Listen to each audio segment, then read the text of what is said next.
Welcome back to chapter 5. This is the most challenging chapter for me so far. Rule number 5. Do not let your children do anything that makes you dislike them. Welcome back and happy Tuesday, turkeys. How long have we known each other? We've known each other for 2 decades. I am not apologizing for who I am or what I like or the people that I love. How do I be a wife? How do I be a mom? And how do I be myself in all of that? You didn't see that coming, did you? Good morning. Good morning. Happy Tuesday, Turkey Tots. Happy Tuesday.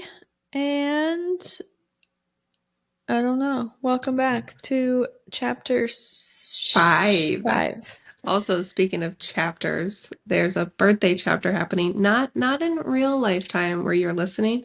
This has happened long ago, but to celebrate, it is Kaylee's birthday, which is why. So it's not my birthday, it's Kaylee's birthday. I'm celebrating her birthday virtually. It's not her actual birthday today, but it was when you're listening to it, and I just wanted to say happy birthday. Thank you. I really like your banner. It's my go-to. I know you've got good aesthetic decorations that match all of your vibes. I can't have some random too colorful stuff unless it's my son's birthday. Then I'll go out and be all crazy and not match. Right? No primary colors. I don't blame you. Okay. Well, chapter 5, episode 96. I really wish that the episode number was lining up with the chapter number. Just slightly off. It's okay. It's all right. Woo! Hey, squeeze me. Well, let's start our rolling. I'm going to preface this with, this was the most challenging chapter for me so far. Really? Yes. They're all my problems, but it was painful for me to get through. So, okay. Rule number 5. Do not let your children do anything that makes you dislike them. Yeah. I had a feeling this was going to be very relevant to my life. As soon as I started reading this, I was just so excited to hear your feedback. But let me do a summary and we can chitty chat a little bit. I also consolidated his 5 rules that he lists out later on, but they're direct quotes. So we'll get into that, I think, after we get to our quotation part. But okay, here we go. Summary. We live in a world with certain expected behavior. We live in societies with certain social norms. We have a collective of rules that govern acceptable social behavior, and we have to learn these lessons somewhere. Chapter 5, Rule 5 is all about parenting and the dichotomy that exists between the desire to protect children from harm while enabling them to grow, build confidence, and explore. Likewise, we are reminded that the job of the parental figure is to help shape the child into an adult that can successfully navigate the world around them. While some suggestions may initially sound harsh, Dr. Peterson points out that people will learn the ways of the world one way or another. And who do we suppose will be more kind? The parent who provides discipline out of love or the uncaring world around us? So it's interesting that you had a hard time. I felt like I was having a hard time, but it was like, oh, this is so relevant. Like, I need to pay attention. And it was good. Like, it went fast. Like, I thought it was going to take longer for me to get through it. I was able to take a little bit more quotes, and there was a lot to gather for me here in this chapter with our 1.5-year-old that we're trying to raise properly. Did you have any qualms? No, I wouldn't say qualms. I would say, he's very opinionated in the way maybe he feels like the children should be raised. Now, granted, a lot of this info is kind of blanketed and it is great advice, but I also was listening to it with a slight filter of like, take this with a grain of salt, because not everything may stick because parenting looks so different for a lot of people. However, and there was nothing that really stuck out to me that I was like, ooh, I don't think I'll take that. It was all pretty relevant and I really liked it. So I guess I didn't personally pick up any qualms. What about you? Well, when I was initially reading this, I was having big feelings, so we had to go do some journaling. Oh, yeah. Okay. Yeah. I think that because of my childhood and some like bad examples, I have such a strong aversion to child discipline. Like, Mm-hmm. I think I am very overly sensitive to it. Mm-hmm. And it just makes a lot of cringe feelings for me. I can see that. And I want to be like respectful and tread a line carefully of how much I like discuss and divulge. But I got better dealing with it as the chapter moved forward, Mm-hmm. especially because he then comes around to say to parents, this is a major responsibility and you should not be doling out discipline from a place of resentment or anger or frustration. Basically, get your internal house in order because you're going to have that structure be Mm-hmm. sound if you're going to do this the right way. And I did like how he pointed out, which I'm sure so many people are offended by, but he pointed out how important it is to have more than one parental figure Yes. available. Mm-hmm. And I know he's not, you can tell from the way he writes it that he's not shitting on single parents. He's Right. just saying this is so hard and it's so emotionally taxing.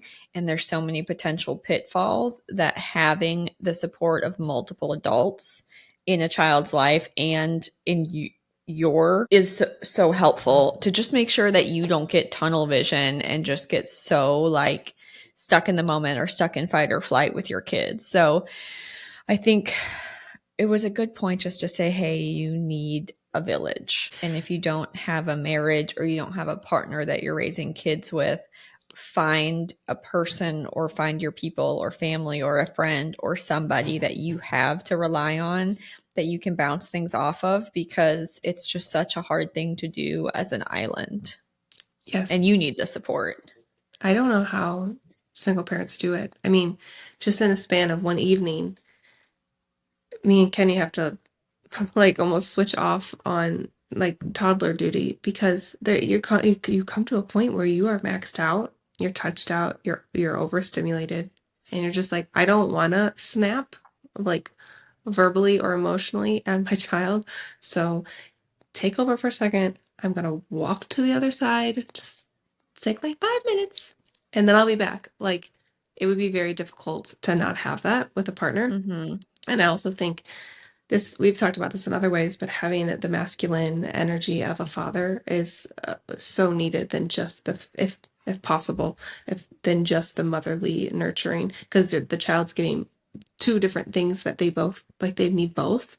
Um, but to your point about hitting a little bit for you, it makes sense because obviously we all get raised in different environments. And now that you've explained it, it makes sense to me. I didn't gather that because maybe that's not a pinpoint for me, Mm-hmm. but I did like he definitely went into it a little bit deeper later. And you said this in your summary. It's like there's a dichotomy in parenting. And what I wrote down is like the balance of authority versus affection. And Mm-hmm. personally, that's what I mean, we've talked about this a lot, maybe on record and off, but it's like we're raising a son, we're raising a boy, we're raising a man in this like interesting time of life. I don't want to raise a spoiled brat who thinks he just gets like everything's handed to him and the world is easy and he's a victim and like all this stuff. But I also don't want to raise a boy that can't show emotions and doesn't know how to like feel things. And it's like, I literally asked my mom last night, like, is he crying because he's a baby or is he acting out this way because he's spoiled? Like, I literally asked my mom last night. She's like, I think he's still just a baby. Kayla, he's like a year and a half. But you start thinking, like, where's the line of, Mm-hmm. hey, this is not how we act? Or, okay, you're still a child. You're obviously don't know how to deal with emotions. You don't even know how to Mm-hmm. process words that we're saying. So it's like finding that grace and holding him accountable, but also nurturing him because he's not at the point where he can even understand what these things mean. Mm-hmm. That's the trickiest part of parenthood so far. I don't know how to find the balance to raise the perfect person, which he won't be perfect, but you know. I know. And it's a moving target of what they can comprehend and Mm-hmm. the expectation of what they can process and giving them space to process. And then I don't know. I fall back to, excuse me, obviously I'm not a parent, but I fall back to the concept in people that I work with of boundaries being therapeutic. Mm-hmm. And boundaries are structure, and structure is actually soothing as long as it is stable and consistent. And inconsistent discipline or lashing out at kids is going to be extremely harmful.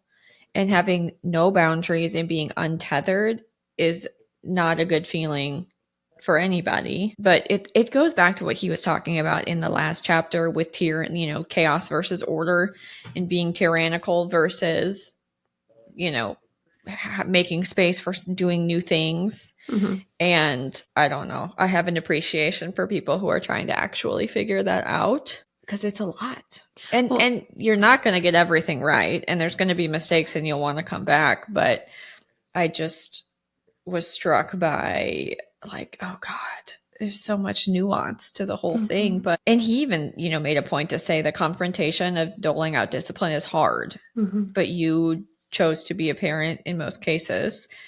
Like, you stepped into this role, so Yep. you now have to deal with that. I mean, you can't avoid disciplining your child because it makes you uncomfortable. Like, you have to face your own discomfort and recognize that you're doing them a disservice if you let them just live a willy-nilly crazy life with no Yep. structure. And your kid, I mean, I and every kid's personality is different. And I saw this even with my brothers, even with friends, even with my husband. Different people need different Mm-hmm. things. But I know it's shitty to compare kids to dogs, but sometimes the basic principles of behaviorism really make sense. Yeah.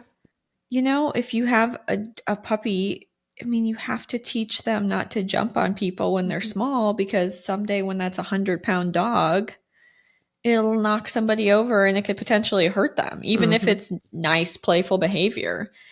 And, even dogs, which are such simple creatures, do well in routine. Mm-hmm. Get up, we do this, and this happens. Mm-hmm. Just sort of that 80-20 rule of 80% of the time, this is kind of what to do and what to expect. And then it Yep. helps you prepare for it.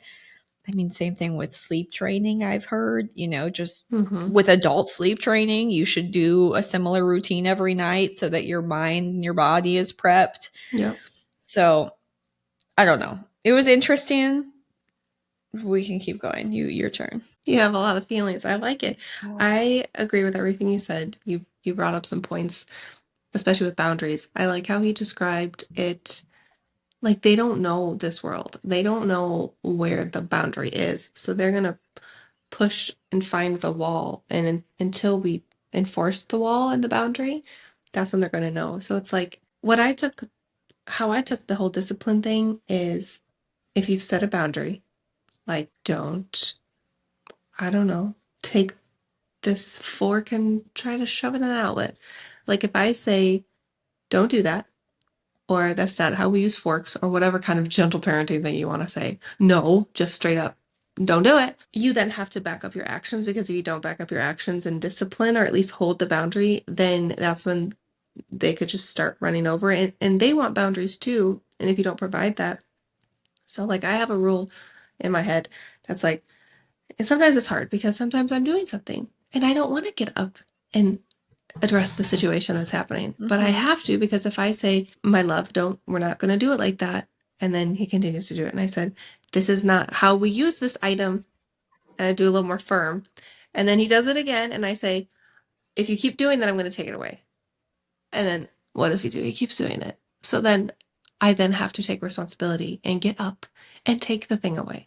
So that's where Mm-hmm. it's like, I feel like parents could be lazy. And there's moments where I'm like, oh my God, he's pulling out every single Kleenex in the Kleenex box. Whatever. He's not making any noise. He's not hurting anyone. Just let him do it. I'll pick him up later. Like, there's a balance of like what you have to hold and what you don't. But if it's going to hurt somebody, or if it's something that we just don't want him to do, or that's socially like, you shouldn't do that, dude. Um, I have to try to hold the boundary, or else, like, what's the point of saying no? He's not going to have any point of reference to that word, and he's just going to think it just means nothing. Mm-hmm. I think that's the big thing, is recognizing once you say something, now you have to do it. So Mm-hmm. being very judicious with your words, or else they'll mean nothing. Yeah. And I liked how he said, and maybe you'll get into this, but he was like, whatever that discipline looks like, do the least what was the word he used? Uh, Minimum necessary. yes, discipline with the least amount of force as possible. So like sometimes it just takes a look. We're not at that point yet. I hope we get there. That would be nice. Sometimes a little flick. Like sometimes we'll do that. He's trying to turn the stove on, and I'm like, that's not safe. So I'll do a little flick in the hand. I'm like, sir. And then he keeps doing that, and I just have to remove him from the situation. Or, Mm-hmm. if it gets worse and worse, depending on the whatever is happening. But I like that there's like layers, and you do the least offensive or minimum force as possible. And I was not raised in a spanking household, so that seems a little foreign to me. And I'm not specifically talking about that, but I'm just saying like there's levels to enforcing discipline, whatever that looks like. I Mm-hmm. like how he kind of went into that. And I also like how he pointed out that every kid's disposition is going to be different. Yes. So minimum for one kid is going to look completely different for minimum for another, and a punishment for one kid's going to be different for another. I will never forget one of my social work professors who said that she was an introvert, and when she would get in trouble, her parents would make her go to her room. She was like, "That's not a punishment. Uh-huh. That's my dream. Mm-hmm. I love in my room."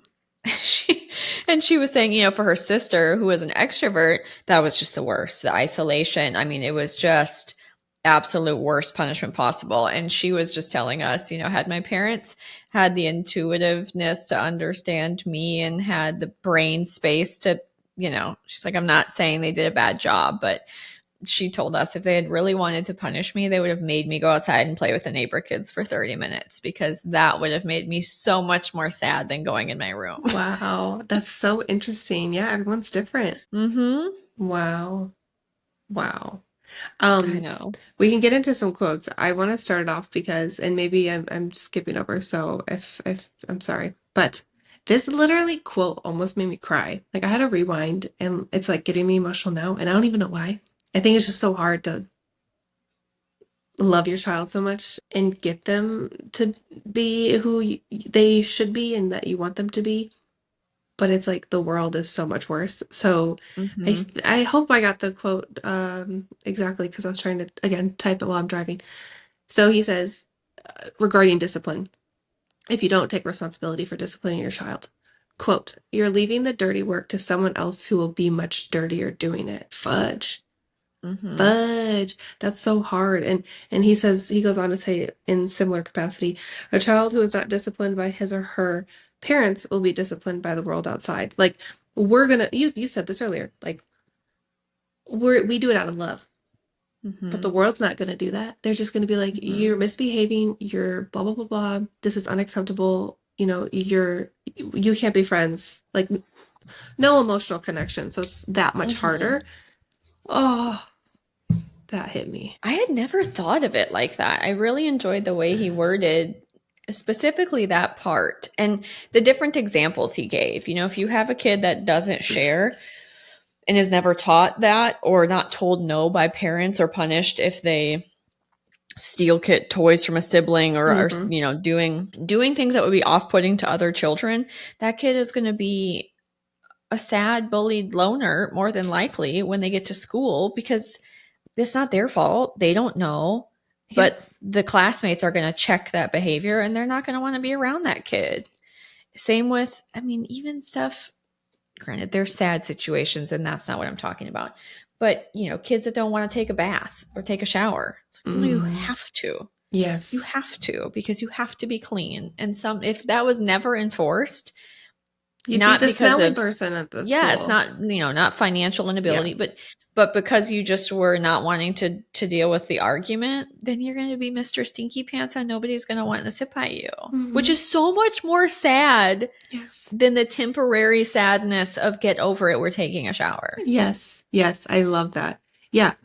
I know. I would like to, like, I don't know if this is backed by studies, but he basically said if a child has not been taught to behave by the age of 4, it will forever be difficult for him to make friends, which is crazy. I'm like, oh my Mm-hmm. God, we got 2.5 years. That's weird to say out loud. We have 2.5 years Mm-hmm. left to make sure like he's good. Like this. Ah. Yeah. And I think, I don't know, I guess maybe I grew up as a daycare baby, but I just sometimes think it's good for kids to get when they're older, like some of that social interaction. because the herd will kind of adjust Mm-hmm. before things are so emotionally detrimental. And part of it too, when you read this, the ability to sit still and sit in a chair and listen to a teacher and the flow of a classroom. There's parts of me sometimes where I feel like, you shouldn't have to conform. The nonconformist in me is like, well, this is stupid. Yeah. But there are also realities to the world. And I don't know that you can change all of them in time for your kid to not have to deal with them. So Mm-hmm. it can be both. I mean, you can be annoyed with some of the societal norms and maybe they're annoying, but also to teach your kid, well, there's some things that we have to learn how to navigate and deal with because it's the world we live in. Yeah. Because if you can't sit still, you can't tolerate information. I mean, there are some places in adult society where you can, probably thrive if you've never had a structured school environment, but there's still times where you have to be like sit still and be quiet. I don't Yeah. know. Yeah. Let me read real quick the 5 rules that he laid out because they're Yes. kind of spread out in the chapter, but I try to like pull them down into one spot. So rule number 1, limit the rules, which was great because it's like kids need to be kids and we don't need to be tyrants. And then rule number 2, which you touched on, use minimum necessary force, which he notes is different for every child and personality and should not be commiserate with how miserable you feel as an adult. Mm-hmm. Nor is it an attempt to quote get even with your child, aka you as the parent need to get your shit in order. uh Parents should come in pairs, and then I put in parentheses, hold your titties. He isn't just saying mom and dad are man and woman, but notes it's challenging and really hard to do parenting alone. So having a partner or a person that you can rely on or a friend or anybody that you can check in with lets you tap in and tap out and provide the needed checks and balances, which I also took as he's saying like you as the adult need that so that you don't get out of control. Mm-hmm. And then number 4, parents should understand their own capacity to be harsh, vengeful, arrogant, resentful, angry, and deceitful, which I thought was such a good point. And then 5, parents have a duty to act as proxies for the real world, merciful proxies, caring proxies, but proxies nonetheless. Yeah. It's crazy. I I felt like I was like at a parent therapy session reading this book chapter. It was interesting. It's very interesting. I just really like how much he puts the weight on the parent's shoulders to say this is a huge responsibility and you have got to get your shit together and be aware. Him pointing out your kid finally does what you want them to, but now you're going to give them the silent treatment because Yes. you're Oh. annoyed that it took this long. He's like, what the fuck are you doing? Mm-hmm. Mm-hmm. But you see that. And I Yes. can also see the temptation to be that way when it's just like, you're at your wit's end with somebody. And Yeah. I love how many times he pointed out that you have got to check in with yourself and figure out what your weak points are. Cause I know I definitely, when I get overstimulated, can have a temper, and just recognizing your own shortcomings and what your weaknesses are so that you can hopefully head them off or figure out ways to navigate around them so that you're not lashing out at your kid. Yeah. Yeah. It is because emotionally you just are like about to boil Mm-hmm. over. Yeah. Especially when, I mean, to me, it just seems that is such a hard thing as it is. And then you layer on financial issues or job insecurity or, all the other things that people could be dealing with. I mean, it's a lot. Mm-hmm.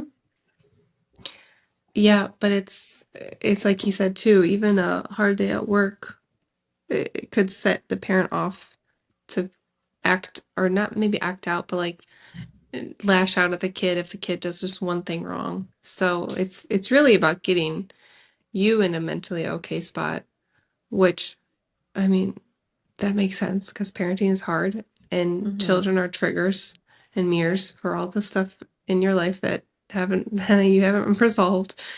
So like it's gonna be triggering when they do things. And they're kids, so Mm-hmm. it's like it's gonna happen regardless. Yeah. Okay. Quote. He does talk about parents versus being their friend, which I loved because he Yes. was saying no. Okay. A child will have many friends, but only 2 parents, if that, and parents are more, not less than friends. I I love love that. that. Yeah. It's like they'll have enough of them. Be a parent. Yep. And then, Oh, go ahead. oh, let me just read the other one under this heading. So he said, it is an active responsibility to discipline a child. It is not anger at misbehavior, which I fucking loved. It is not revenge for a misdeed. It is instead a careful combination of mercy and long-term judgment. That's a good That one. it was at that point that I started to my fight or flight subsided because it was such a good distinction. Mhm. Because I have definitely seen, and again, when you're at your wit's end and there's a bunch of other things going on, I don't want to be like throwing stones from a position of not being in the midst of that. But it just was such a good distinction for me to remember, like, okay, discipline done correctly is not these things. Yeah. So I need to separate those words in my head and separate those concepts and set aside Hmm. the angry, revengeful, that behavior side if that was incorrect. Hmm. And that is not the same as what he is talking about for discipline.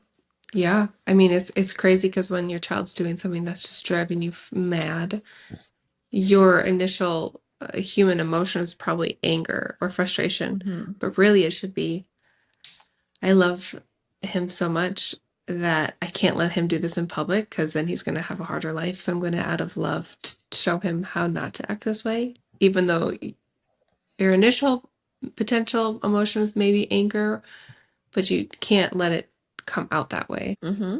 Crazy. He also talks about kind of behaviorism a little bit, which my nerdy therapist brain loved. But then he has a little blurb where he talks about that you can use those same techniques on other family members, and it cracked me up. Because I do think about that sometimes. I'll be like, okay, I need to reinforce this behavior Okay. immediately. Yep. Oh, that's funny. I didn't even think about that.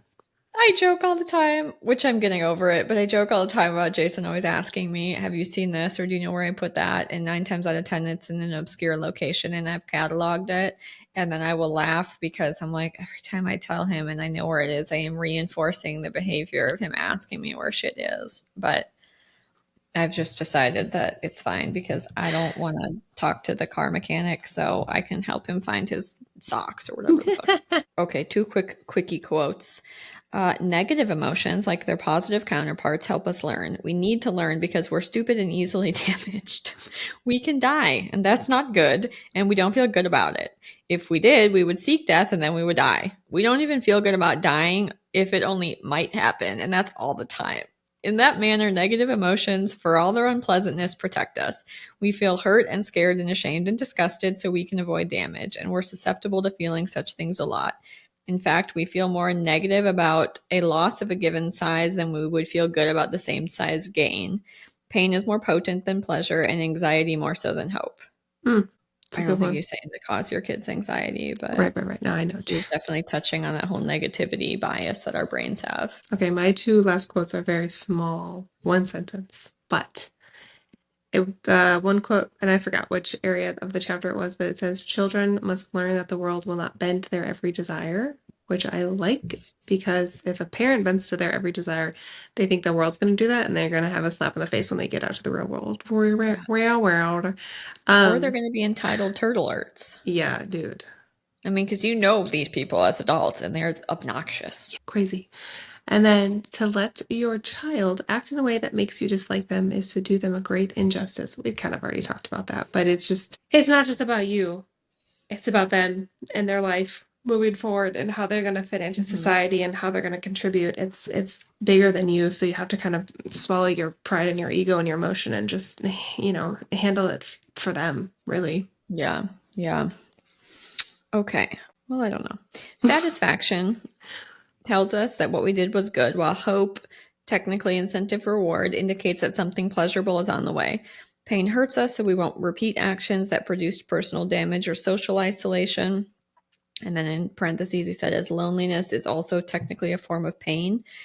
Anxiety makes us stay away from hurtful people and bad places so we don't have to feel pain. All these emotions must be balanced against each other and carefully judged in context, but they're all required to keep us alive and thriving. We therefore do our children a disservice by failing to use whatever is available to help them learn including negative emotions, even though such use should occur in the most merciful manner possible. I feel like I need to re-listen to this chapter again. It was very potent. Um, Okay, and then given this, the fundamental moral question is not how to shelter children completely from misadventure and failure so that they never experience any fear or pain, but how to maximize their learning so that useful knowledge may be gained with minimal cost. Even just with little kids, like your example with the fork, you can't stick a fork in the outlet. Mm-hmm. And if you just let them do that, the consequence could be getting electrocuted, Mm-hmm. which is maximum knowledge, maximum pain. Yeah. A hand flick might be same knowledge, minimal damage. Yes. Yes. And I just want to clarify when I use an example, I think I mushed two together because I wouldn't give him three. I wouldn't say it three times. I'd take that fork out of the outlet immediately. So I just want to clarify if anyone was like, you're just going to let him do it. Well, I mean, your outlets are also plugged. I mean, Yeah, even if he can't do it, he needs the concept of him not doing it needs Yes. to also exist. Thank you. That's so exactly. Someday when he learns to pick it out. Such a stinker. I love it though. I underlined so many things, but I don't want to get too many. Okay, so the minimum necessary force part, he had a good one where he said, here's a straightforward initial idea. Rules should not be multiplied beyond necessity. Alternatively stated, bad laws drive out respect for good laws. Mm-hmm. So kind of what the opposite, not the opposite, it's the other end of what we were talking about, where if your words mean nothing because you don't reinforce them, then they have no weight. Conversely, if you have a rule for everything and you're trying to dictate how your kid farts, it's too much input and nothing means anything either. It's finding that balance. Yeah. Well, here's kind of a good one on the rules part. He said, so limit the rules to what exactly? And then he goes, here are some suggestions. Do not bite, kick, or hit except in self-defense. Do not torture and bully other children so you don't end up in jail. Eat in a civilized and thankful manner so that people are happy to have you at their house and pleased to feed you. Learn to share so other kids will play with you. Pay attention when spoken to by adults so they don't hate you and might therefore deign to teach you something. Go to sleep properly and peaceably so that your parents can have a private life and not resent your existence. Take care of your belongings because you need to learn how and because you're lucky to have them. And be good company when something fun is happening so that you're invited for the fun. Act so that other people are happy you're around so that people will want you around. A child who knows these rules will be welcomed by everyone. I was laughing when he was talking about the child they were babysitting that wouldn't go to sleep. And he's like, lay down, monster. And then he just kept flipping him down and putting him down steadily, but just softly, like nicely. And then just too funny every time. Lay down, monster. He would get up, lay down, monster. And then what did he do? He lay down and fell asleep. So I'm like, maybe I should do that exact thing. Right? The battle of wills is so real with kids. Okay, let me just see if there is anything else. Okay, I'll just read. I will read these last two quotes and then we'll wrap it up. Okay. Unless you have, well, then you can do your closing arguments. Having clarified your stance, having assessed yourself for pettiness, arrogance, and resentment, you take the next step and you make your children behave. You take responsibility for their discipline. You take responsibility for the mistakes you will inevitably make while disciplining. You can apologize when you're wrong and learn to do better. You love your kids after all. It's their actions that make you dislike them. If their actions make you dislike them, think what an effect they will have on other people who care much less about them than you. And then this is my last sentence that was really my favorite, whammy, was that clear rules make for secure children and calm, rational parents. I love it. Yeah. Right? My closing arguments, I would just like to say, if you want, I don't know, I was going to say something stupid. I like everything. There were so many points. I like the rules. Like I said, I'm going to reread this chapter.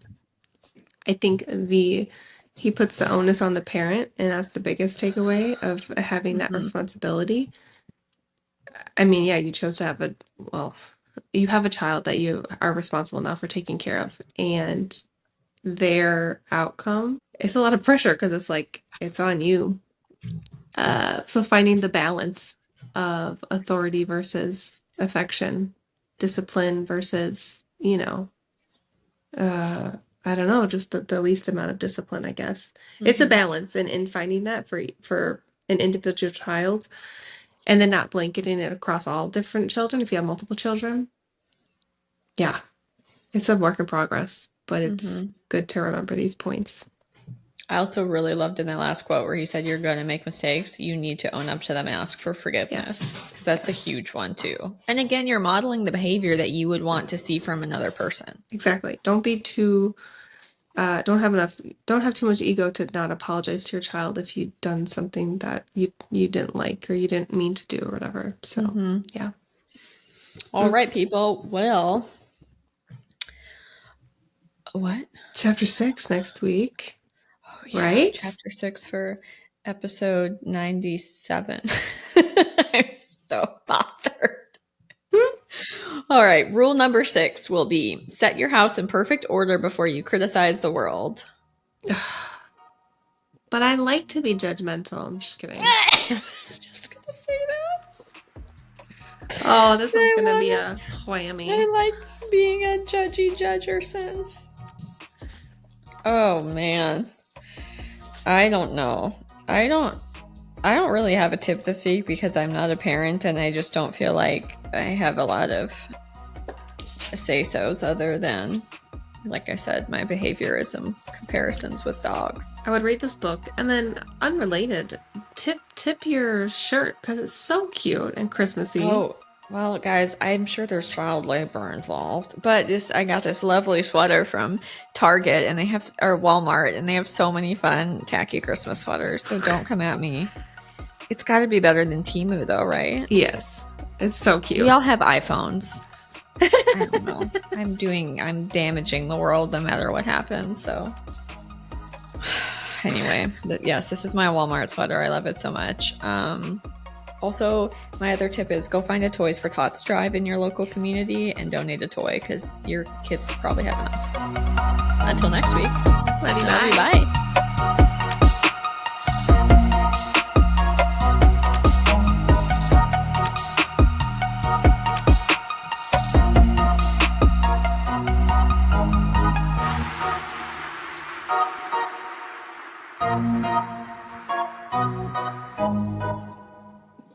I am on 6% battery. Oh no, we gotta hurry up. I'm Yeah. cozy wozy. Okay.